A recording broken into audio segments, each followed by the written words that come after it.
नमस्कार, मैं हूं कमलेश। ग्रैंड हेडलाइंस में आपका स्वागत है। आज जो प्रमुख खबरें अखबारों में छपी हैं उस पर विशेष चर्चा के लिए हमारे साथ मौजूद हैं वरिष्ठ पत्रकार श्री विजय खेत्रपाल जी। भैया, स्वागत है आपका कार्यक्रम में। नमस्कार। संसद में शक्ति साधना पूर्ण, इस हेडिंग से एक अखबार ने पहली खबर लगाई है। लोकसभा के बाद राज्यसभा में भी कल महिला आरक्षण विधेयक पारित हो गया, उससे जुड़ी खबर है। प्रदेश में अच्छी बारिश से जांजगीर नारायणपुर सूखे के संकट से बाहर। रायपुर की खबर, केंद्र के अंतरिम बजट में पूर्ण बजट जैसी बड़ी घोषणाएं करने की तैयारी। नई दिल्ली से खबर, हाजीपुर बाईपास पर लालू राबड़ी मोड़ का बोर्ड, NHAI बोला यह अतिक्रमण। पटना हाईकोर्ट का आदेश, याज्ञवल्क्य व लोमस ऋषि पहाड़ियों का सौंदर्यीकरण करें, पर्यटन स्थल के रूप में विकसित करें। प्रियंका बोली, देश में आज धर्म और जाति की हो रही राजनीति, छत्तीसगढ़ सरकार कर रही है विकास। भिलाई में आयोजित महिला समृद्धि सम्मेलन में कांग्रेस महासचिव। एक अखबार की पहली खबर भिलाई से। जैसलमेर के लिए कनेक्टिंग फ्लाइट, दुर्गापुर भुवनेश्वर के लिए भी सुविधा, रायपुर से खबर है। इसके अलावा और भी छोटी छोटी खबरें लगी हैं। कल चूँकि लोकसभा में पहले परसों ही पास हो गया था, कल लोकसभा में राज्यसभा में महिला विधेयक कानून पास हो गया। उसको लेकर के जिस तरह की खुशी कहें महिला नेत्रियों में दिखाई दे रही थी, कल लोकसभा में जो महिला नेत्री हैं उन लोगों ने इकट्ठा होकर के प्रधानमंत्री नरेंद्र मोदी का इस्तकबाल किया, स्वागत किया और उनके प्रति आभार व्यक्त किया।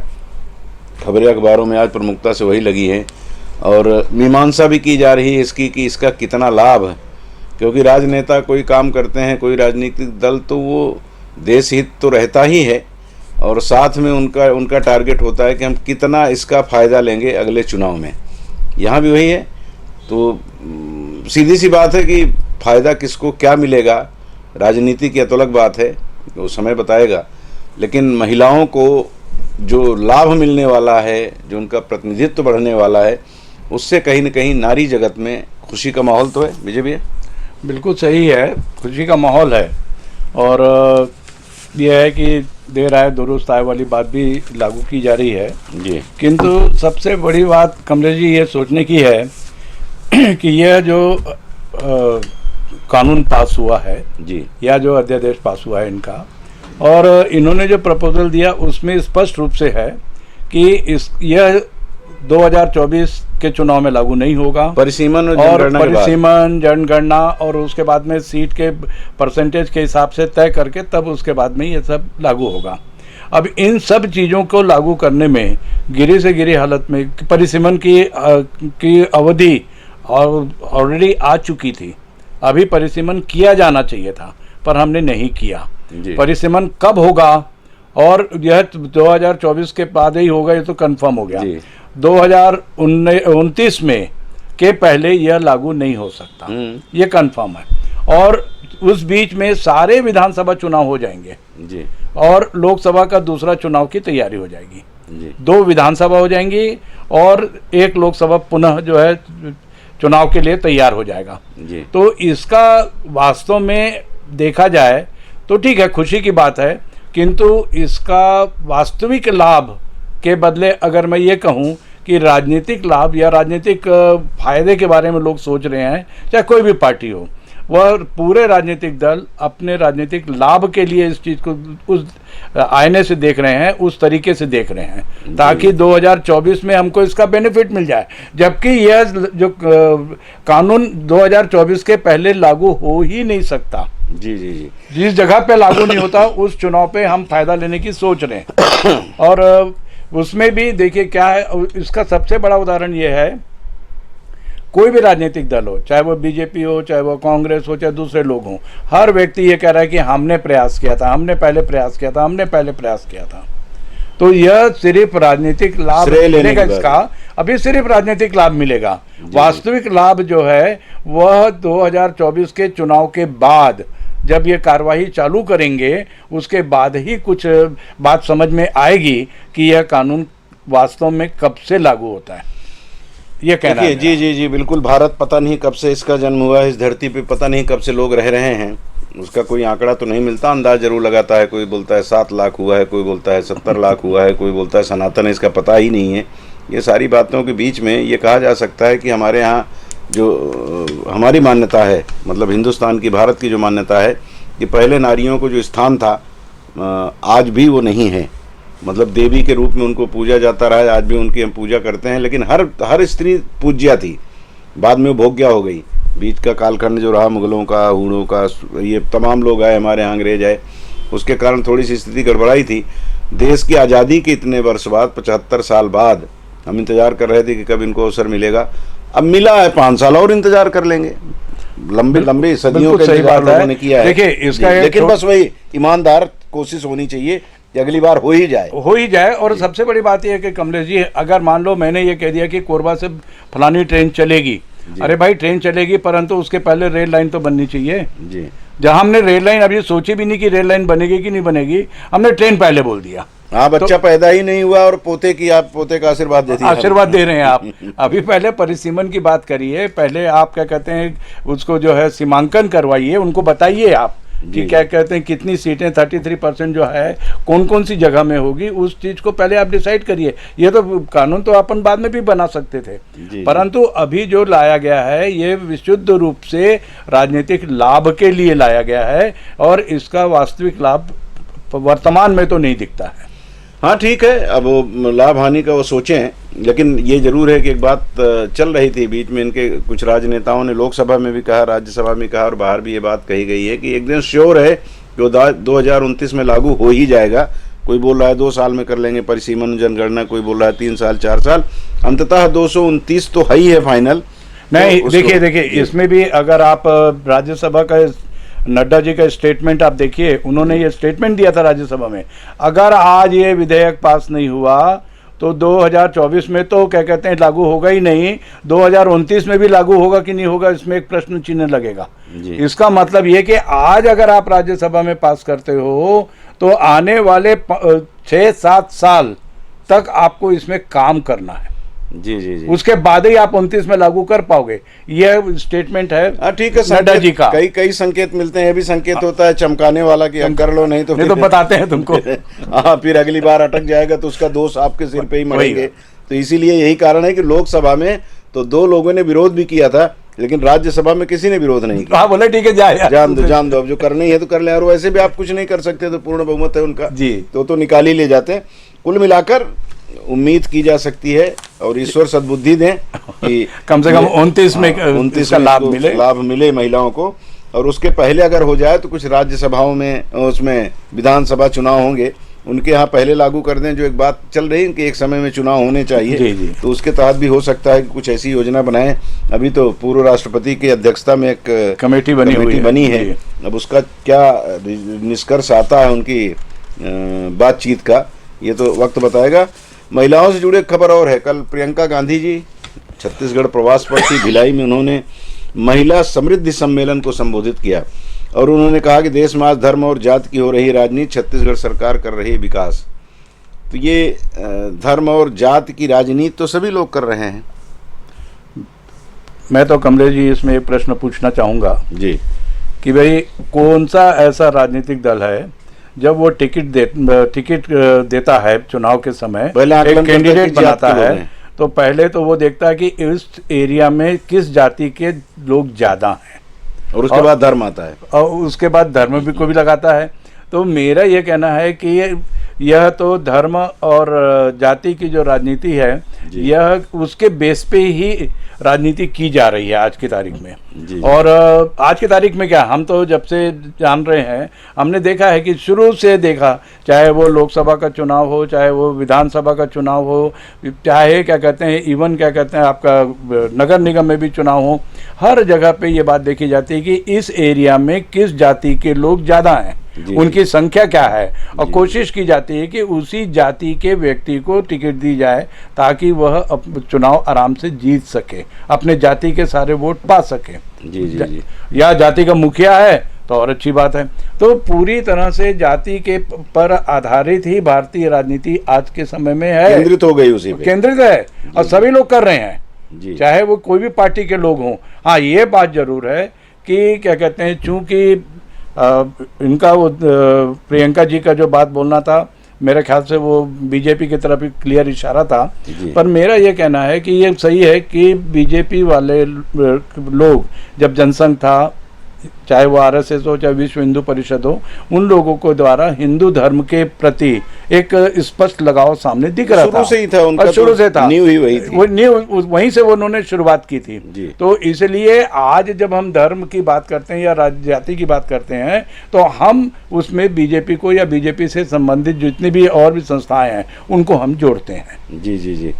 तो वो तो चल ही रहा है जी। और एक बात जो उन्होंने कही है, थोड़ी सी भावुकता में उन्होंने बात कही, भिलाई से उन्होंने पंडित नेहरू को याद किया जो उनके नाना थे, और स्वाभाविक है कि पंडित नेहरू के समय में ही भिलाई स्टील प्लांट की स्थापना हुई थी।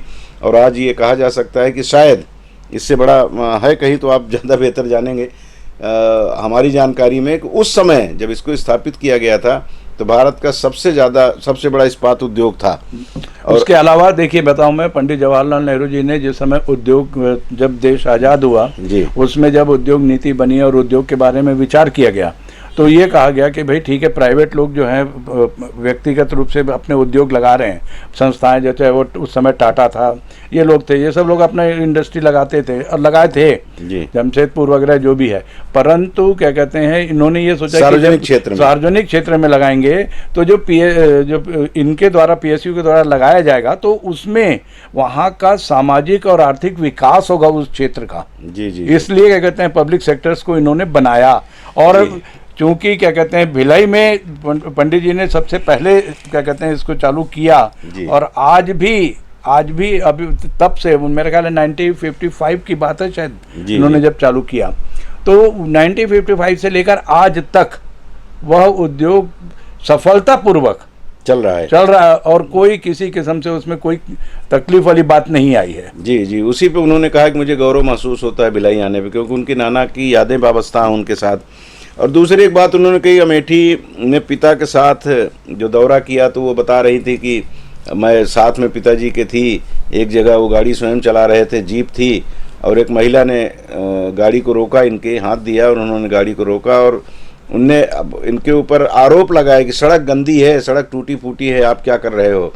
तो उन्होंने कहा ठीक है बनवाएंगे। अब स्वाभाविक है कि अवधी भाषा में बोली होगी अमेठी की सीधी सादी महिला। तो वो बाद में इनका कथन है प्रियंका जी का कि उन्होंने अपने पिताजी से कहा कि आपको डांट रही थी, आपने कुछ कहा नहीं, तो बोले नहीं उसका अधिकार था वो।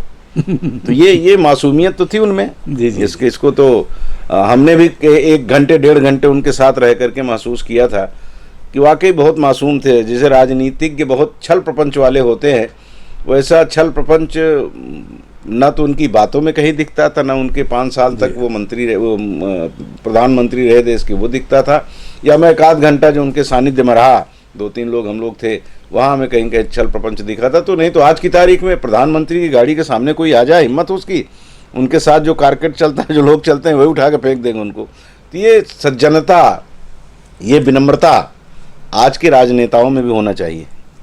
अभी तो फिलहाल तो दूर दूर तक नहीं दिख रही है। जी जी। परंतु जहाँ तक राजीव जी का सवाल है, वो जब पायलट थे, उनकी माताजी जो है क्या अपना प्रधानमंत्री थी, परंतु उनके किसी भी गतिविधि में या उनके अपीयरेंस में कभी भी ये दिखा नहीं कि वो क्या कहते हैं प्रधानमंत्री के बेटे हैं। उन्होंने कभी भी इस तरह नहीं किया। जैसे पायलट होते तो बॉम्बे में या जनरली वो बॉम्बे लैंड करते थे, और जब भी उन्होंने प्लेन भी चला के वहाँ पे लैंड किए तो हमेशा वो जो एक सामान्य नागरिक की तरह वो होटल पे जाके रुका करते थे। जी, जब जी, उनके बायोडाटा में ये बहुत क्लियर आया था बात को। जी जी जी।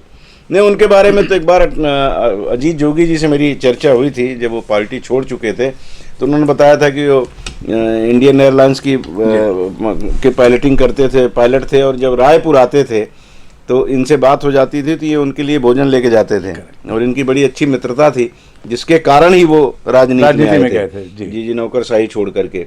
तो खैर सौम्य व्यक्ति तो थे। कुल मिलाकर छत्तीसगढ़ में कल उधर पाटन में स्मृति ईरानी हुंकार भर रही थी, और उसी जिले में, दुर्ग जिले में ही प्रियंका गांधी। तो कल ये 2 शक्तियां, प्रियंका गांधी जी के भाई वहाँ से चुनाव लड़ते हैं अमेठी से, और स्मृति ईरानी स्वयं वहाँ से चुनाव लड़के पिछली बार राहुल गांधी को हराई थी। तो कल अमेठी आ गया था कुल मिला के दुर्ग में। दोनों कहीं ना कहीं अमेठी की याद ये भी दिलाई है। और वो विपरीत ध्रुव के महिला शक्ति जो है प्रदर्शन कर रही थी। जी जी जी जी। एक खबर है, हाजीपुर बाईपास पर लालू राबड़ी मोड़ का बोर्ड NHIAI बोला यह अतिक्रमण। अब ये तो एजेंसी ने डीएम को लिखा पत्र, कहा सरपंच ने जबरन लगाया बोर्ड, 1 माह बाद भी जिला प्रशासन दुविधा में। ये राजनेताओं को लोगों के दिलों में जगह बनाने की बजाय बोर्ड में या शौचालय के बाहर आप लिख दो हमारा नाम लिखा रहे, बड़ा अजीब लगता है। क्योंकि इसी में हम लालू यादव को जोड़ते हैं तो उसी में हम नरेंद्र मोदी को भी जोड़ देते हैं कि अपने रहते ही अमूमन ये माना जाता है कि किसी स्मृति में ये सब किया जाता है, लेकिन ये लोग अपने जीवित रहते ही सोचते हैं पता नहीं कोई बाद में करे न करे, चलो हम ही करवा ले। जैसे एक हिंदुओं में रीति है ना कि जिसके आगे पीछे कोई नहीं होता, अनाथ होता है, वो सोचता है कि मेरे मरने के बाद पता नहीं कोई 10 गात्र या तिरही हमारी करवाएगा कि नहीं करवाएगा, तो नाखून कटवा के वो अपना करवा लेता है। तो ऐसे ये लोग भी कर रहे हैं। देखिए आज तो मतलब भाई प्रधानमंत्री का मंदिर बन गया, अभी क्या कहते हैं अमिताभ बच्चन जी का मंदिर बन गया। नहीं वो तो किसी समर्थक ने बनवाया, वही बोल रहा है। नहीं लेकिन नरेंद्र मोदी स्टेडियम से खुद ही जाके उद्घाटन कर रहे हैं जी। तो जबकि अपन मेमोरियल बात करते हैं इसको जी, तो अभी तो क्या कहते हैं वो जो पुरानी जो बातें थी या जो सोच थी उसमें विराम तो लग गया है। और अभी यह आदमी देख रहा है कि मैं जीते जी अपना कितना नाम कर सकूं, उसका भी वो एडवांटेज ले रहा है। जी जी जी। और चाहे वो छोटा सा भी काम करेगा तो वो चाहेगा कि भाई मेरे इस बारे में पब्लिसिटी हो, मुझे सम्मान मिले, मेरा नाम हो। तो ये तो अभी चल ही रहा है। तो उसी तरीके से रावड़ी और लालू जी ने भी किया है। हाँ वो सरपंच का नाम लिया जा रहा है, सरपंच का दिया है। देखिए सरपंच को कोई शौक नहीं चला कि उनका नाम लिखे, जब तक ये सहमति नहीं हो या पद जानकारी सबको हो जाती है, ऐसा नहीं कि नहीं होती है। नहीं कई बार ये भी होता है कि लोग चमचेगिरी की पराकाष्ठा होती है, चलो कर दो। नहीं आप मेरे को ये बताइए, जैसे लालू चालीसा बना दो, मोदी चालीसा बना दो, योगी चालीसा बना दो, भूपेश चालीसा बना दो। तो ये आप हनुमान चालीसा की तर्ज पे आप एक चालीसा बना करके क्या कर रहे हैं? किसी एक मनुष्य को आप देवतुल्य बनाने की जो कोशिश कर रहे हैं उसके पीछे चमचागिरी वो तो क्लियर कट है। और दूसरी बात यह कि एक जैसे चुनाव का प्रचार या पब्लिसिटी अपने आप को स्थापित करने के लिए जो लोग जो हैं दूसरे को स्थापित करके अपना फायदा उठाने की सोचते हैं। जी जी। तो ऐसे लोगों के द्वारा ये सब किया जाता है।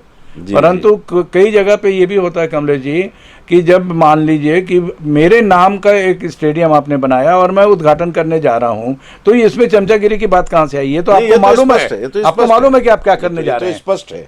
तो ऐसे भी स्थिति गलत है ना, ऐसे तरीके की जो बातें हो रही हैं। और इसे एक दूसरे को देख करके एक बीमारी फैलती है एक प्रकार से कि भाई ठीक है मैं भी अपना नाम करूं। जी जी जी जी। मुझे याद आता है लगभग 30-32 साल 35 साल पहले की बात होगी, सरमंगला मंदिर पर पुल बनना था, उद्घाटन किया था किसी नेता ने, भूमि पूजन किया था, और स्थिति ये बनी थी कि पत्थर बहुत दिन तक लगा रहा, पुल नहीं बन पाया था। इत्तफाकन हम लोग कहीं जा रहे थे, उस समय तो ये मोबाइल वाला कैमरा तो है नहीं तुरंत खींच लो। इत्तफाक था कि कैमरे को शूट किया जा रहा था और उसी समय एक कुत्ता टांग उठा करके उसको पवित्र कर रहा था, वो फोटो खींचा था। उसमें तो ब्लॉग बन के आते थे, ऐसा सीधा सिस्टम तो था नहीं। जी जी। तो वो दृश्य जब आंखों के सामने आया तो कई बार मैं अपने यहाँ प्रेस क्लब में भी साथियों से कहता हूँ कि ये शिलालेख में नाम लिखवाने की बजाय लोगों के दिलों में नाम लिखवा दो, तो कुत्ता नहीं मुतेगा वहाँ। आपने शिलालेख की बात बोली तो मैं बताऊँ आपको, पहले क्या होता था कि जहाँ पे जो चीज़ की सुविधा देनी होती थी, चाहे वो गांव हो, चाहे शहर हो, चाहे सड़क हो, चाहे नाली हो, चाहे कुछ भी हो, अगर मान लो पहले होता था तो उस जगह पे जा करके पूजा करके बाकायदा उसका शुभारंभ किया जाता था, शिलान्यास किया जाता था। आजकल तो थोक में होता है। आजकल क्या होता है कि आप घंटाघर में एक फंक्शन कर दीजिए, वहाँ पे 150 शिलालेख तैयार कर दीजिए और मालूम होगा कि वो करतला कटघोरा पूरे जिले में बढ़ गया, पूरे जिले में पत्थर ले जाके लगा दो और शिलान्यास यही हो जाता है। नहीं आजकल तो रिमोट से भी हो रहा है, रिमोट से भी कर रहे हैं, ऑनलाइन हो रहा है कि प्रधानमंत्री दिल्ली में बैठे हैं और उन्होंने रायपुर में एक उद्घाटन कर दिया, तो ये शिलान्यास कर दिया। ये जो है यह उद्घाटन करने से ज़्यादा मेरे विचार से, मेरा ऐसा व्यक्तिगत विचार है कि यह उद्घाटन करने से ज़्यादा अपने आप को प्रोजेक्ट करने की बात है कि मैंने ये किया, हमने ये किया, हमारी पार्टी ने किया, हमारी ने पार्टी लिखा रहे, लोगों को याद रहता है। तो ये जो है इसीलिए रिमोट से भी आजकल काम चालू हो गया है। जी जी। हाँ कुल मिला के उद्देश्य तो उनका वही कि मैं लिखा जाऊं, कहीं ना कहीं लिखो, मेरा नाम उसमें रहे, इसलिए वो करते हैं जी। एक बड़ी पॉजिटिव खबर एक अखबार ने लगाई है, 3000 पारसियों में से 25% घर में गणेश स्थापना कर रहे, जो कौमी सद्भाव श्रद्धा की अनोखी मिसाल। पारसी बहुत कम बचे हैं दुनिया में, और जो हैं वो ज़्यादा तो भारत में ही हैं, और उनको पूरी तरह से भारतीय और उनके साथ किसी तरह का कोई भेदभाव नहीं करता। यही कारण है कि उनको कभी लगता ही नहीं होगा कि हम क्या हैं, हम किस धर्म को मानने वाले लोग हैं। वैसे भी पारसियों के बारे में कहा जाता है ना कि वो भी सूर्योपासना करते हैं। जैसे हम लोग सूर्य भगवान को अर्घ देते हैं, सुबह सुबह हर व्यक्ति कोशिश करता है कि एक लोटा जल डाल दें, तो वो सूर्य उपासना करने वाले पारसी होते हैं। और वो गणेश जी को अपने घर में स्थापित अगर 25% लोग कर रहे हैं तो इसका मतलब है कि उनके दिल में कहीं ना कहीं हिंदुस्तान है। देखिए पारसी लोग बहुत सर्वधर्म समभाव का भाव। दूसरी बात यह है कि ये लोग बहुत पहले से हिंदुस्तान में जी वासिन रहे हैं जी। और खासकर इन्होंने स्टार्ट किया था, मेरे को जहाँ तक जानकारी है कि बॉम्बे से इन्होंने चालू किया था जी। सबसे पहले उन लोग का वहाँ पे व्यापार की दृष्टि से ये लोग आए थे और वहाँ पे ये लोग जाके स्थापित हुए थे। और बहुत तब से आज भी बम्बई में अगर आप देखेंगे तो कई जगह पे इनकी जो मतलब स्थान है, जैसे अपने यहाँ जैसे शमशान घाट है तो इन लोगों का वो एक कुआं बनता है, कुएं में क्या कहते हैं ये लोग डेड बॉडी को रखते हैं। हाँ, वो फिर चील कौवे को छोड़ देते हैं कि आप ये हमारा, वो आज भी है। हाँ, वो आप ले जाओ, ये आपके काम आ जाए, आपने काम आ जाए। तो वो क्या कहते हैं तब से हैं ये लोग। और हालांकि संख्या बहुत सीमित है अब, जी जी, बहुत ही सीमित हो चुके हैं लोग। जैसे एंग्लो इंडियन लोग थे वैसे ये लोग भी हैं, बहुत सीमित स्थिति में हैं लोग। जी जी जी। ये कहीं न कहीं इस तरह की खबरें हमारे अंदर जो गैर धर्म के प्रति जो कभी थोड़ा सा घृणा का भाव पैदा करने की कोशिश की जा रही, कोशिश ये ना सफलता नहीं मिली है, वो उसका ये परिचायक है कि आप परिचायक नहीं, उदाहरण है उसका कि इस तरह की स्थितियां जब बनेंगी तो देश कितना खूबसूरत होता है। पहले ये सारी चीज़ें थी, हम लोगों को बचपन में थी, हम लोगों के बाप दादा के ज़माने में तो और बेहतर था।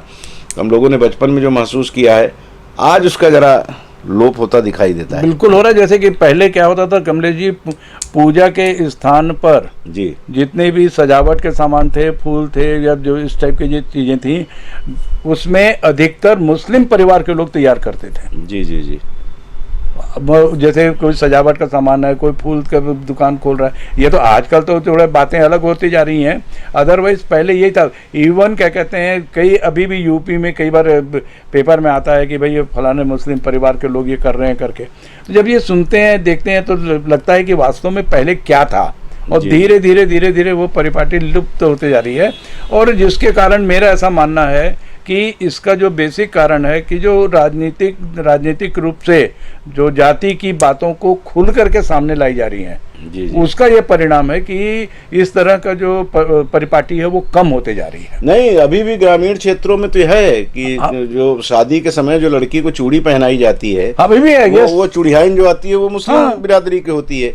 यहाँ तक कि वो कई जगह होता है, जैसे कुछ धोबी समाज के जो लोग हैं जो मुस्लिम धोबी होते हैं, उनमें भी होते हैं हिंदू धोबी मुस्लिम धोबी, तो वो जितने पूजा पाठ के कपड़े हैं सब उनके यहाँ जाते हैं, वहाँ से दूर के आते हैं।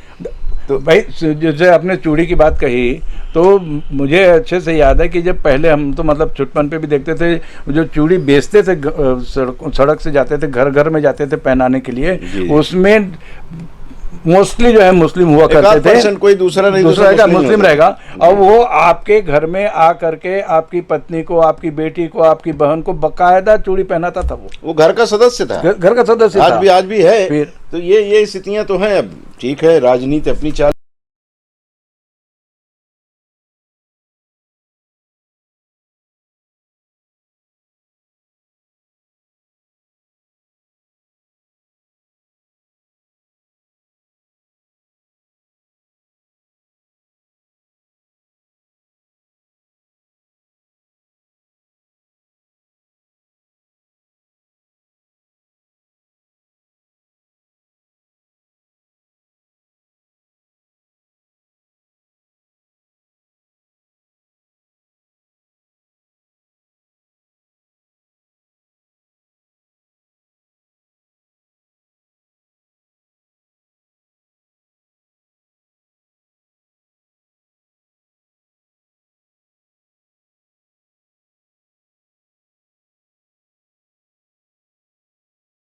नहीं, डीजे जनरेटर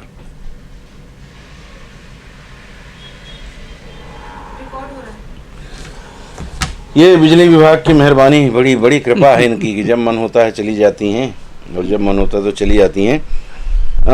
चलिए, जहाँ पे हम बात करें तो उसको वहीं पे छोड़ते हैं जी। थोड़ा आगे बढ़ते हैं। कनाडा में एक और गैंगस्टर की हत्या, तनाव बढ़ रहा, भारत ने रोका वीजा, कनाडा के नागरिकों को भारत में नहीं मिलेगी एंट्री।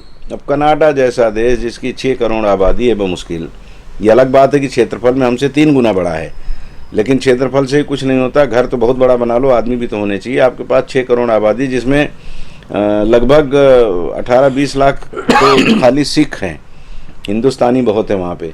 उस देश के मुखिया का इस तरह से ट्रूडो क्या है वो, ट्रूडो उसने जिस तरह का बर्ताव किया है, सीधी सी बात है कि उसका मतलब मकसद एक ही है कि अल्पमत में उनकी सरकार है, चुनाव होगा तो वहाँ लोग इनका साथ देंगे जो खालिस्तानी समर्थक है। इनका अपना विचार हो सकता है, अपना स्वार्थ हो सकता है, लेकिन 2 देशों के बीच में, कनाडा और भारतीयों के बीच में, मतलब कई बार होता था लोग जाते थे कनाडा तो बोलते थे यार ऐसा लगता था मैं भारत में हूँ। तो ऐसी स्थिति जिस देश की हो, 2 देशों की, वहाँ पे एक आतंकवादी को लेकर के तनाव पैदा करना, मुझे लगता है कि इससे बड़ा बेवकूफ़ कोई नहीं होगा जो वहाँ का राष्ट्रपति बन के बैठा है, वो प्रधानमंत्री बन के बैठा है। देखिए, ये फिर वही वाली बात है जिसमें पहले हम चर्चा कर रहे थे, राजनीति। जी, ये विशुद्ध राजनीति है जी, क्योंकि उनको चुनाव जीतना है, और अभी भी जो सरकार है उसमें बाहर से खालिस्तानी की जो कुछ लोग हैं वो लोग उसका सपोर्ट कर रहे हैं जी, आज भी। जी। तो अगर वो लोग क्या कहते, अगर ये सब ना करे, और इवन क्या कहते हैं जिस समय ये अभी G20 में श्रीमान जी जब आए थे तब भी क्या कहते हैं भारत की तरफ से क्या कहते हैं उनको, ठीक है चूँकि हम होस्ट हैं, हमको हमारे ज़रूरत भी है, मजबूरी भी है कह लीजिए कि भाई हम उसको वेलकम करें, परंतु इनका बिहेवियर शुरू से वैसे ही रहा है जी। अब सिर्फ इसलिए क्या कहते हैं कि मेरे को अपनी गद्दी बचा के रखना है और आने वाले चुनाव को जीतना है। और जो वहाँ पे जैसे आपने बताया पॉपुलेशन वास्तव में हिंदुस्तानियों की ज़्यादा है, मैं तो हिंदुस्तानी बोलूँगा, परंतु क्या कहते हैं, और दूसरा क्या है, देखिए कमलेश जी बताऊँ मैं, बहुत सारे लोगों ने डबल वीज़ा लेके वहाँ बैठे हुए हैं। जी जी जी, बहुत सारे लोग हैं। मैं जब कुछ परिवार को जानता हूँ जो बिलासपुर के हैं, रायपुर के हैं, वो लोग भी वहाँ पे सेटल हो गए, मतलब 2-2 जनरेशन तक पहुँच चुके हैं। लेकिन दोहरी नागरिकता है, दोहरी नागरिकता है। ऐसे स्थिति में क्या कहते हैं, चूंकि वो चाहता है कि वो हिंदुस्तानी हमको वोट दें, और उसमें से ज़्यादातर जो लोग हैं, जो सरदार लोग हैं या पंजाबी लोग हैं जो हिंदुस्तानी खालिस्तान सपोर्टर हैं, जी जी, उनकी संख्या थोड़ी ज़्यादा है, और चूंकि इनको अपने चुनाव जीतने के लिए उनका सहयोग अति आवश्यक है। बिल्कुल बिल्कुल, और इसीलिए ये कर रहे हैं। परंतु सोचने की बात यह है कि ये बिना भारत का नाम लिए भी क्या कहते हैं बोल सकते थे कि बाहर के लोग सपोर्ट कर रहे हैं, परंतु खुल्लम खुल्ला इनको भारत इसलिए बोलना पड़ा, लाभ लेना है, सिर्फ लाभ लेना है, खालिस्तान से जुड़ना है। जी जी जी जी। मैं तो ये कहता हूँ कि निज्जर को अगर भारतीय जैसे संकेत है कि रा के लोगों ने मरवाया है, उनको एक अधिकारी के खिलाफ भी उन्होंने वही कार्रवाई की जो वहाँ दूतावास में पदस्थ है कि आप बाहर छोड़ के जाइए, राय IPS हैं। और उसके बाद फिर जो अभी एक सुक्खा को मारा गया, तो कल से तो ये बिलबिला रहे थे, कल फिर एक मार दिया गया, और ये भी आतंकवादी ही है, ये भी सपोर्ट करता है खालिस्तान को। तो मैं तो ये कहता हूँ कि जैसे इजराइल करता है अपने देश के दुश्मन को खोज खोज के, पूरी दुनिया में खोज खोज के मारता है, तो उस तरह की स्थिति तक भारत भी पहुंच गया है। इसने अपनी तरफ से कोशिश की कनाडा ने, लेकिन जो तीनों प्रमुख राष्ट्र हैं उनके राष्ट्राध्यक्षों ने उनकी बात पे तवज्जो ही नहीं दिया। हाँ नहीं, इवन ब्रिटेन ने तो इसके खिलाफ कार्रवाई चालू करी, खालिस्तान के खिलाफ। अभी उसने करीब 40-50 लोगों को अरेस्ट भी किया है। जी जी जी, उसने बाकायदा एक टीम भी बनाई है कि जो खालिस्तानी सपोर्टर हैं। और दूसरा ये कि उसने अभी रिसेंटली उसने क्या किया कि पंजाब से और कनाडा से जो क्या कहते हैं जिस खालिस्तानी सपोर्टर जो लोग थे उनको उसने एंट्री तक मना कर दिया कि आप ब्रिटेन में आ ही नहीं सकते। जी जी, और इस टाइप के जितने आवेदन आते हैं तो वो भारत को भेज रहा है कि आप स्क्रूटनी करिए और आप बताइए हमको। नहीं, अब आप देखिए, किसी पार्टी की बात नहीं है कि भाजपा के समय में ताकत बढ़ेगी, कांग्रेस के समय थी, ताकत देश की बढ़ रही है। हाँ, आज की तारीख में ग्राह्यता देश की बढ़ी है, और उसके लिए पूरे सारे राजनेता उसके लिए बधाई के पात्र है, पूरा देश बधाई का पात्र है। उसको सिर्फ मोदी तक जोड़ के रखना नहीं गलत है, वो तो गलत है। ठीक है, नीति आप बनाए, अच्छी नीति बनाए, आपने कोशिश अच्छी की, लेकिन जब देश की जनता ने आपको प्रधानमंत्री बनाया, आपकी पार्टी को ऊपर तक पहुंचाया, तो इसका मतलब है कि देश चाहता था कि आप ऐसा करो, इसलिए आप ऐसा कर रहे हो। पहले मनमोहन सिंह जी थे, वो कर रहे थे, अब आप कर रहे हो, और आपके बाद कोई और आएगा करेगा। तो देश है, पता नहीं कब से इसका ऐसे ही काम चल रहा है।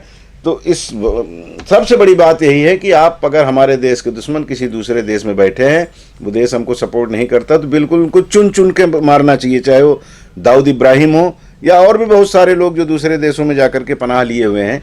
तो आप हमसे दोस्ती भी करना चाहते हो और हमारे दुश्मन को आप अपने यहाँ अगर उसको पनाह दे रखे हो, तो फिर तो आपसे भला तो वही दुश्मन है जो सीधा सीधा खड़ा हुआ है, चीन जैसा। प्लस मेरा ये कहना है कि एक कनाडा के व्यक्ति को पता नहीं कहाँ से बुद्धि आई है, इवन कई मुस्लिम देश जो क्या कहते हैं पाकिस्तान के सपोर्टर हैं, परंतु उन लोगों ने कभी खुल करके भारत पे कभी कोई इल्ज़ाम नहीं लगाया, न ही क्या कहते हैं उनके विरोध में गए। अभी G20 में भी कुछ लोग आए और बाकायदा क्या कहते हैं उन लोगों ने एक दोस्त के नाते बात किया। जी जी जी, ठीक है, वो सपोर्ट कर रहे हैं, उसको एक अलग मुद्दा है, जी। परंतु क्या कहते हैं कि उसको सपोर्ट करने का मतलब ये नहीं कि आप भारत का विरोध करें। जी जी जी। और ये व्यक्ति जो है खुल करके नाम लेके बोल रहा है कि भारत, और दूसरे बात प्रमाण नहीं दे पा रहा नहीं, और बोलता है कि मैं एजेंसी ने बताया। अरे तो एजेंसी का नाम बताना भाई, तो एजेंसी ने कह दिया और आपने मान लिया। आप प्रधानमंत्री अपने इस देश के मुखिया हैं, आपके पास उस एजेंसी ने अगर प्रमाण दिया तो प्रमाण प्रस्तुत करिए। ये तो भारत सरकार मांग रही है। कुल मिला करके ये पागल हो गया है वहाँ का जो मुखिया है, और कहीं ऐसा ना हो कि निज्जर की तरह इसका भी वहाँ पे कोई कल्याण कर दे।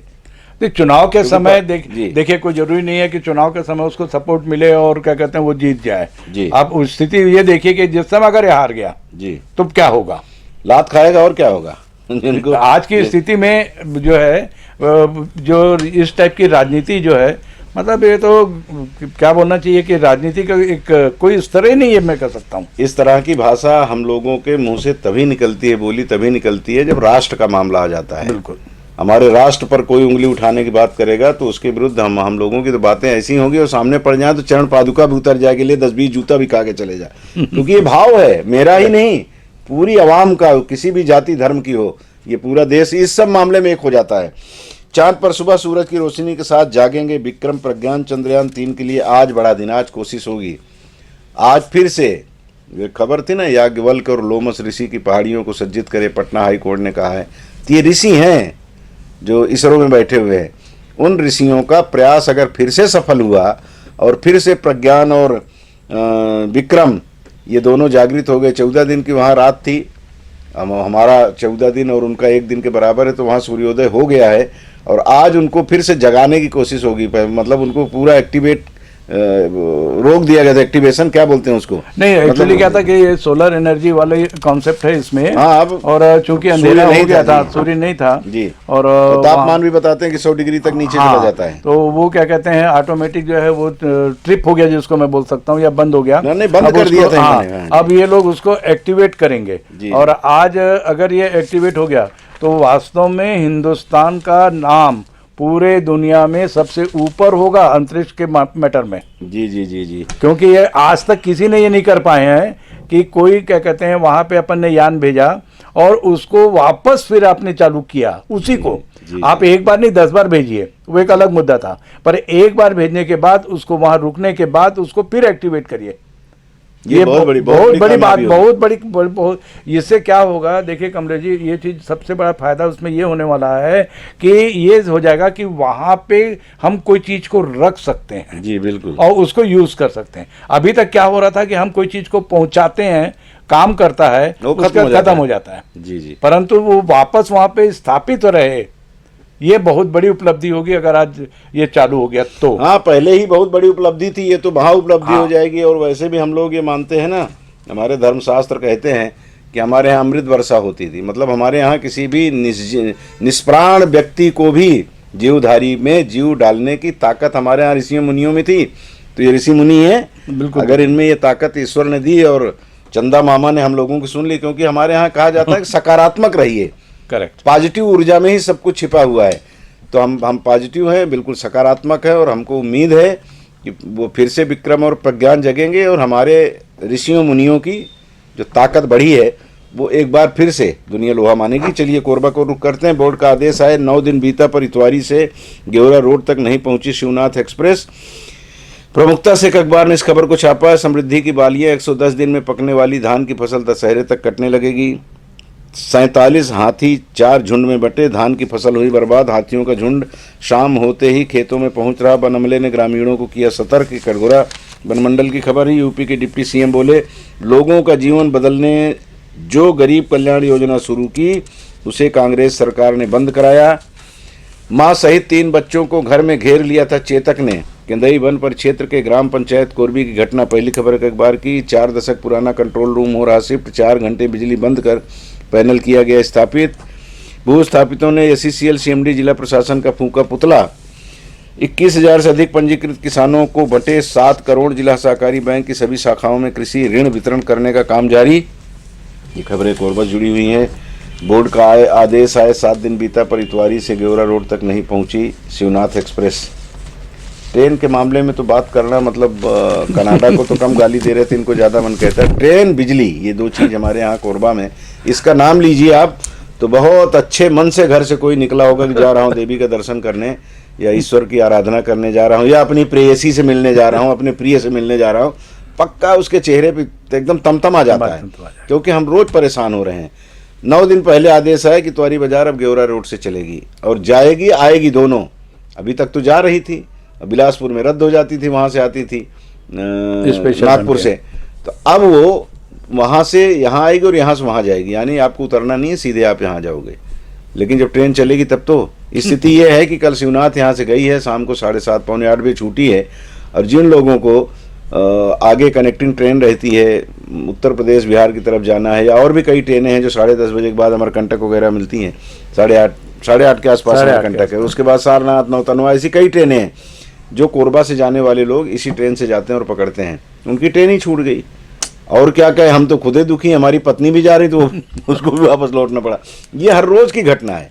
सवेरे आज वो जो बिलासपुर से पैसेंजर आती है 7:30 बजे, वो भी रद्द है। करेक्ट। तो ऐसी स्थिति में आखिर क्या कहें, इनको कौन सी भाषा समझ में आएगी कि आप कहीं भी कोई काम कराइए, अच्छी बात कराइए, लेकिन इतना संकट में आप लोगों को यहाँ डाल दो कि लोग अपनी सारी जो जरूरी यात्राएं हैं उसको रद्द कर दें। कोई कहीं इमरजेंसी काम से जा रहा है, सबकी औकात नहीं कि गाड़ी से जाए, अपनी 4 पहिया वाहन से या हवाई जहाज से। तो ये जो कष्ट आप दे रहे हैं, ये तो कोरोना से भी बड़ा कष्ट हो गया है। और ये पिछले मेरे ख्याल से 3 महीना हो गया, 3-4 महीना, हालांकि है लंबे समय से, पर पिछले 3-4 महीने से तो कोई ऐसा दिन नहीं छूटा जिस दिन क्या कहते हैं आपकी 10 train, 12 train, 14 train, 26 train cancel ना हुई हो जी। अभी भी 23-24 सितंबर बता रहा है कि वो कैंसिल हो जाएगी, हो गई हैं।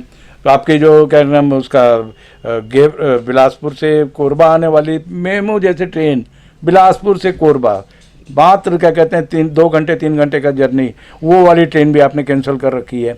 तो मेरा ये कहना है कि जहाँ तक रेलवे का सवाल है कि भाई, जबकि आप कोयला के लिए 2-2 रेक एक साथ जोड़ के ले जा रहे हैं, आप क्या कहते हैं जो संख्या है उसको बढ़ा रहे हैं, और ये भी बोल रहे हैं कि और बढ़ाइए, वहाँ पे आपका पूरा जोर है। अगर उस ट्रैक पे ये ट्रेन जा सकती है तो ऐसी कौन सा रीज़न है कि पैसेंजर ट्रेन या यात्री ट्रेन नहीं जा सकती या नहीं आ सकती जी, पहली बात। दूसरी बात ये कि जहाँ तक ये बोर्ड के आदेश का सवाल है, देखिए ऐसा है कि ये तो कभी कभी ऐसा लगता है कि अपन ने किसी को बोला जा यार 2 कप चाय ले आना, वही वाला हाल लगता है कि भाई बोर्ड का आदेश आ गया तो फिर ये क्या अधिकारी ये नहीं जानते कि बोर्ड का आदेश क्या होता है जी। क्या ये रेलवे के जो चाहे जीएम हो चाहे वो कोई भी अधिकारी हो, क्या उनको नहीं मालूम है कि बोर्ड के आदेश के बाद हमको तत्काल इस पे इम्प्लीमेंट करना है, क्योंकि बोर्ड से ऊपर कोई नहीं है जी। जब हाईएस्ट अथॉरिटी आपको बोला तब भी आप क्या कहते हैं आदेश को पालन नहीं कर रहे हैं, तो इसका मतलब ये है साफ साफ, मेरा तो इस बात को स्पष्ट रूप से कहूँगा कि या तो आपको बोर्ड वालों ने बता दिया कि हम ऑर्डर भेज रहे हैं, तुम अपने हिसाब से देख लेना जी, वर्ड यूज करते हैं अपने हिसाब से देख लेना जी, ये भी नहीं बोलेंगे मत करना, अपने हिसाब से कर लेना, या तो ये कहा गया है आपको, और या आपको उसकी परवाह नहीं, आपकी परवाह नहीं है, और तीसरी बात ये कि बोर्ड को कुछ पता ही नहीं है वो क्या कर रहा है। तीनों में से एक बात होगी यार। और सबसे बड़ी बात ये है कि वास्तव में देखा जाए कमलेश कि कभी कभी ये सोचना के लिए मजबूर हो जाते हैं कि लोगों की सहनशीलता की सीमा खत्म हो गई, अब वो इतने हताश हो गए हैं कि वो सोचते हैं यार कि अब क्या करें, उनको समझ में नहीं आता अब क्या कर जाता है आदमी, एकदम बहुत प्रयास करता है, सक्सेस नहीं हो पाता, और जानबूझ देख रहा है सामने, जानबूझ के वो व्यक्ति ऐसा कर रहा है।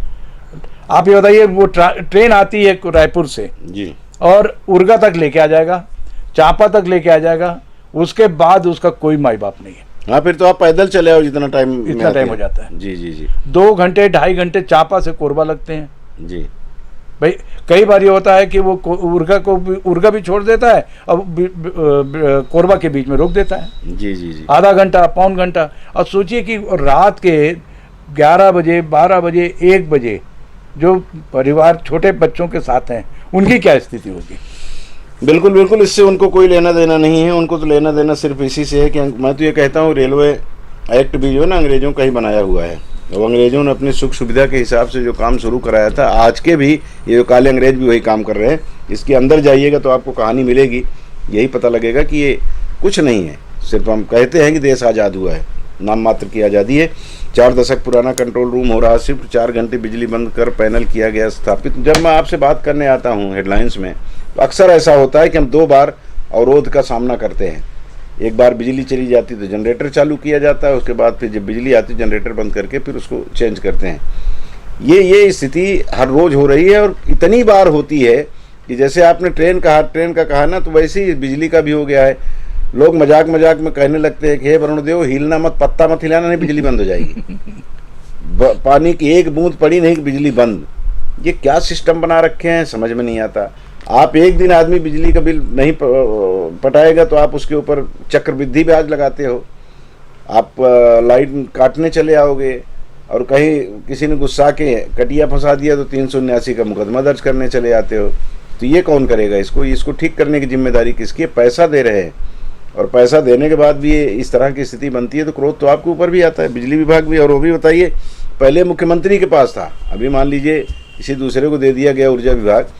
तो कोरबा जो ऊर्जा धानी कहलाती है, अगर वहाँ ये हाल है तो फिर आप कल्पना कर सकते हैं कि कहाँ क्या होगा। पर कमलेश, एक बात समझ में ये नहीं आती कि जो इतनी बिजली कट कोरबा में हो रही है जी, या जो अवरोध यहाँ पे बार बार आ रहा है ना, और लंबे समय के लिए आता है, परंतु इस टाइप का अवरोध जो है, मैं ये नहीं कहता कि बाकी जगह बहुत अच्छी पोजीशन है, पर या कोरबा के कंपेयर में पक्की बात है कि रायपुर हो, आपका क्या कहते हैं बिलासपुर भी, मैं कहूँगा बिलासपुर हो, वहाँ पे अवरोध होता है, परंतु इस तरह नहीं है जितना कोरबा में होता है। नहीं तो कारण है भाई साहब, वहाँ पे हाई कोर्ट है और वहाँ राजधानी है, वहाँ पे बिल्कुल वहाँ सब पावरफुल लोग बैठे हुए हैं, वहाँ की आवाम वैसी है। यहाँ पे तो जब बिजली कट हो गई और उसके बाद में आप फ़ोन करिए तो फ़ोन कोई उठाने को तैयार नहीं जी। तो ये भी परेशानी है कि पता तो चले भैया कि कब आएगा, कुछ नहीं बोल सकते। और अगर किसी ने फ़ोन उठा लिया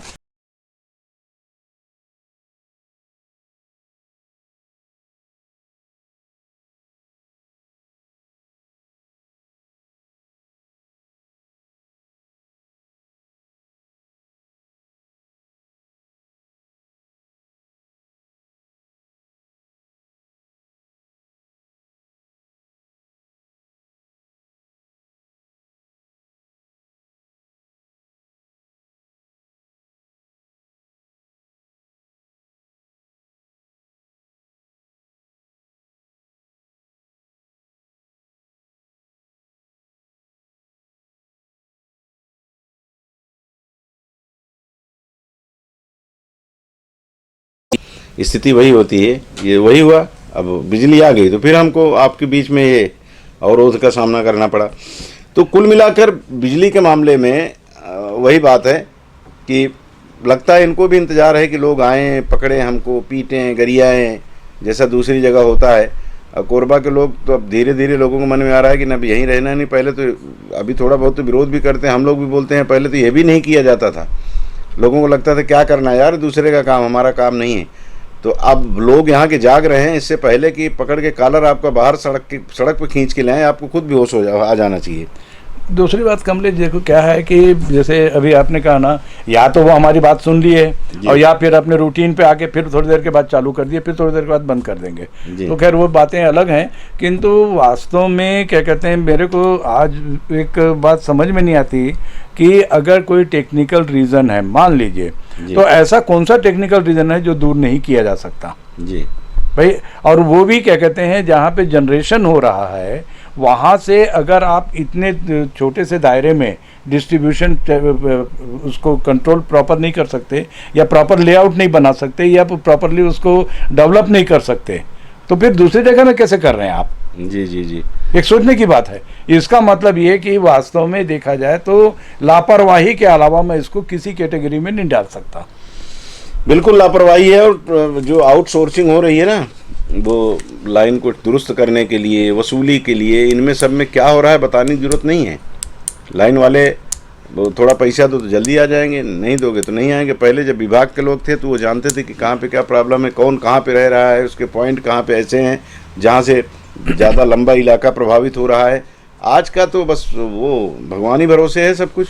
पुराने लाइनमैन के न रहने से ये समस्या बहुत ज़्यादा हो रही है। और फिर लाइनें पुरानी हो गई। आप जब लगाए थे तो मान लीजिए आपके पास शहर में 10,000 कनेक्शन थे, आज कनेक्शन हो गए आपके 5 लाख, लाइन आपकी वही है, लोड बढ़ गया तो स्वाभाविक है वो सड़ गए हैं तार इनके, उनको बदलने की ज़रूरत है। बदलना नहीं, जैसे वैसे भगवान भरोसे चलने। तो कारण वही कि यहाँ कोई बोलने वाला नहीं है।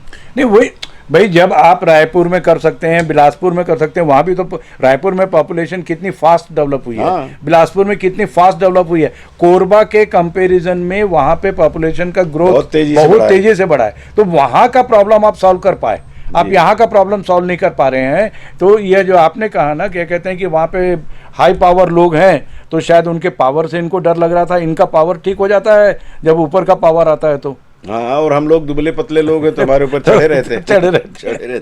नहीं तो दुबले पतले लोग जिस दिन गुस्साएंगे उस दिन इनको भी ठीक करेंगे। और वही है, हम लोग भी लोगों को बोलते हैं। अब वही कई बार ऐसी स्थिति बनती है कि जब रेलवे का, बिजली का, इन सब का मामला आता है तो लोग बोलते हैं भाई आप लोग प्रेस वाले ही आगे बढ़ो। तो हम लोग कोशिश तो होती है, लेकिन फिर ये होता है कि राजनेता कहीं हमारे दुश्मन न बन जाएं कि हमारा काम ये लोग कर रहे हैं, फिर हमको लोग गाली देंगे, इनको सिर आंखों पर बिठाएंगे। तो इसलिए हम लोग उनसे सबसे बचते हैं। नहीं तो आप में से बहुत सारे लोग ऐसे हैं जो कहते हैं कि नहीं, आप लोग आइए, हम लोग साथ में मिल करके इनको ठीक करते हैं। राजनीति अपने हिसाब से चलती है, राजनेता अपने हिसाब से चलते हैं। आप लोगों का किसी राजनीतिक दल से कोई मतलब नहीं रहता, सब लोगों से संबंध होते हैं। तो लड़े, लेकिन देखें कुछ दिन और इंतज़ार कर लेते हैं, नहीं तो फिर उसके बाद किया जाएगा। राजनेता जब सुस्त हो जाएंगे, और अभी तो खैर सुस्त क्या, अभी तो फुर्ती आ गई उनमें, चुनाव का माहौल आ गया है, अब बिल्कुल लोग अब पूरी ताकत से भिड़ गए हैं।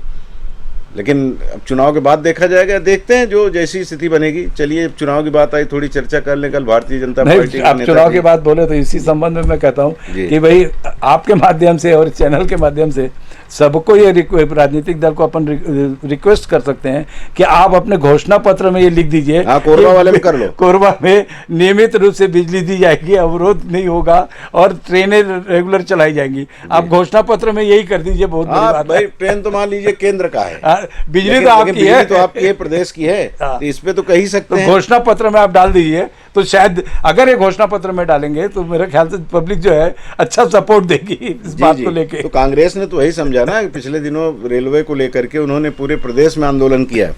हर जिला कार्यालय में आदेश आया कि आप पार्टी को लेकर के सड़क पुतरे कार्यकर्ताओं को, किया भी गया। लेकिन उसका क्या परिणाम आया? कुछ नहीं, बल्कि और ट्रेनें बंद कर दी गई। वैसे ही इसका भी होगा। भारतीय जनता पार्टी के लोगों को चाहिए कि केंद्र में कांग्रेस, भाजपा की सरकार है, तो उन्होंने रेल गाड़ी को लेकर के भले कुछ नहीं मिला, लेकिन जागृत तो किया लोगों को। तो आप बिजली को लेकर के चढ़ बैठिए भूपेश बघेल सरकार के ऊपर कि आप क्या कर रहे हो, आप वोट मांगने आ रहे हो लेकिन यहाँ बिजली नहीं। तो ये भाजपा के लोगों को करना चाहिए, लेकिन भाजपा के लोगों को और कांग्रेस के लोगों को दोनों को सहोदर भ्राता मानता हूँ। मिल बांट के मिलजुल के करिए। और अभी जो चुनाव का माहौल आ गया है, कल यहाँ एक परिवर्तन यात्रा आई 2, और उसमें जो उत्तर प्रदेश के उप मुख्यमंत्री यहाँ आए और उन्होंने हम लोगों से भी चर्चा की, हम और विजय भैया भी थे उसमें। तो खैर वो तो आए और फटाफट एक टाइप उनके पास था 4-5 पेज का, उसको पढ़े और कुछ सवालों को उत्तर दिए, चले गए। कुल मिलाकर मैं ये देखता हूँ, जहाँ हमारा स्टूडियो, जहाँ से हम आपसे बात कर रहे हैं, यहाँ इर्द गिर्द भाजपा का, अब कांग्रेस का तो वो सीधा जो यहाँ प्रत्याशी बनने वाले भी घोषित नहीं हुए, लेकिन लड़ना जयसिंह अग्रवाल जी को ही है जो राजस्व मंत्री हैं, लेकिन उनका अभी बैनर यहाँ नहीं दिख रहा है। कांग्रेस का जरूर, मुख्यमंत्री बघेल का जरूर चारों तरफ कटआउट और वो छोटे वो पोस्टर बैनर लगा दिए गए हैं। यानी अभी आचार संहिता लागू नहीं हुई है, लेकिन चुनावी रंग अब चढ़ सबाब रहा पर आने लगा है धीरे धीरे। और इस समय तो वही मैं जो लोगों से आह्वान करता हूं, जो अभी आपने कहा कि अब जब नेता आए आपके पास कार्यकर्ता, तो उनसे कहिए कि जिसको मानते हो उसकी शपथ खा के कहो ये समस्या है, इसका निदान आप कराओगे कि नहीं कराओगे? बिजली दी जाएगी, अवरोध नहीं होगा। हाँ, और जो भी समस्याएं आपको लगता है, प्रदूषण की समस्या है बड़ी, और भी जो आपको लगता है कि दैनंदिन जीवन में सबके साथ ये समस्या जुड़ी है, व्यक्तिगत नहीं, व्यक्तिगत तो पार्षद और के चुनाव में होता है, इसमें तो आपको प्रदेश हित में या अपने विधानसभा हित में जो कुछ दिखता है उसकी बात जरूर करिए। आप बाकी चीजें तो चलती रहेंगी कि कुछ आ रहा है ले रहे हैं, नहीं लेना चाहिए, लेकिन होता है कई बार कि चलो भाई ले लो, दे तो दोनों तीनों रहे हैं, वोट तो आप एक ही को दोगे, जिसको अच्छा लगेगा उसको दोगे, वो नहीं देगा तो भी आप उसको दोगे। तो ये स्थितियां जो हैं, इसमें कहीं ना कहीं थोड़ी सी जागरूकता की आवश्यकता है कि इन मुद्दों को भी छुआ जाए, कहा जाए लोगों से। जो स्थानीय मुद्दे कह रहे हो या क्या कहते हैं, हालांकि बिजली का तो मैं स्थानीय इसलिए बोल रहा हूँ कि वास्तव में कोरबा में जितनी यहाँ ज्यादा समस्या, बहुत ज्यादा समस्या है यहाँ जी। और इसको लेकर के बीच में बात भी हुई थी कि शायद राजस्व मंत्री ने मुख्य अभियंता वगैरह को बुला के फटकार भी लगाया, लेकिन उसका समय कुछ दिन तक अच्छा रहा। हाँ। उसके बाद फिर ये अपने पुराने ढर्रे में आ गए हैं वापस। जी। तो इसको ठीक तभी वो करेंगे जब हम और आप हुंकार भरेंगे जहाँ से विरोध करना शुरू कर दें कि ठीक नहीं हो रहा है। अगर आप ऐसे करेंगे तो फिर हम लोग भी सड़क पर उतर करके आपसे बात करेंगे। चलिए, इससे पहले कि बिजली फिर जाए हेडलाइंस को यहीं पर विराम। बहुत बहुत शुक्रिया आपको कार्यक्रम देखने का, और विजय भैया आप आए, समय निकाले, इसके लिए बहुत बहुत शुक्रिया। नमस्कार।